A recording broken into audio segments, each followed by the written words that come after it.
Welcome to competitive world. আজ আমরা profit and loss চ্যাপ্টারের একটা কোয়েশ্চেন সলভ করব। সো কোয়েশ্চেনে বলা হয়েছে a shopkeeper marks his goods 30% higher than the cost price. মানে কি, একটা দোকানদার তার যে গুডস বা মাল সেটাকে কস্ট প্রাইসের থেকে 30% বেশি মার্ক করেছে। তার মানে মার্ক প্রাইস হলো কস্ট প্রাইসের থেকে 30% বেশি। সো যদি কস্ট প্রাইস হয় 100 রুপিস, দেন মার্ক প্রাইস হবে কত? 130। এবার কি বলছে? And allows A discount of 10% on the mark price. So এই মার্ক প্রাইসের ওপরে দোকানদার 10% ডিসকাউন্ট দিয়েছে। সেক্ষেত্রে সেলিং প্রাইস কত হবে? 130 টাকার ওপরে 10% ডিসকাউন্ট, মানে 130 ইন্টু 0.9, কারণ 1 মাইনাস 10/100 করলে আমরা কি পাই? 0.9। এটা ক্যালকুলেট করলে আমরা পাই 117। সো সেলিং প্রাইস হলো 117 টাকা।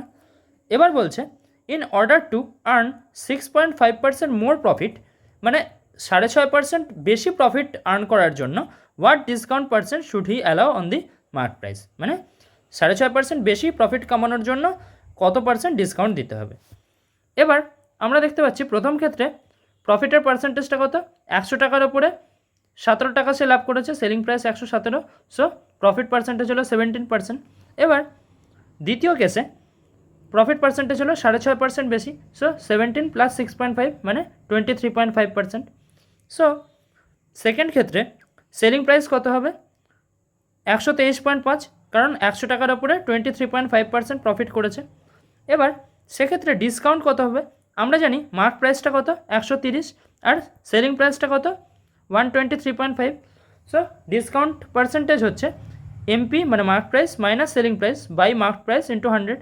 সো 130 মাইনাস 123.5 বাই 130 ইন্টু 100, এটা আমরা ক্যালকুলেট করলে পাই 6.5 বাই 130 ইন্টু 100। 0 0 কেটে গেল, ওপরটা আমরা পাচ্ছি 6.5 ইন্টু 10 মানে 65 বাই 13, এটা কাটলে আমরা পাই 5। সো অ্যান্সার হলো 5%। থ্যাংক ইউ, দেখা হচ্ছে পরের ভিডিওতে।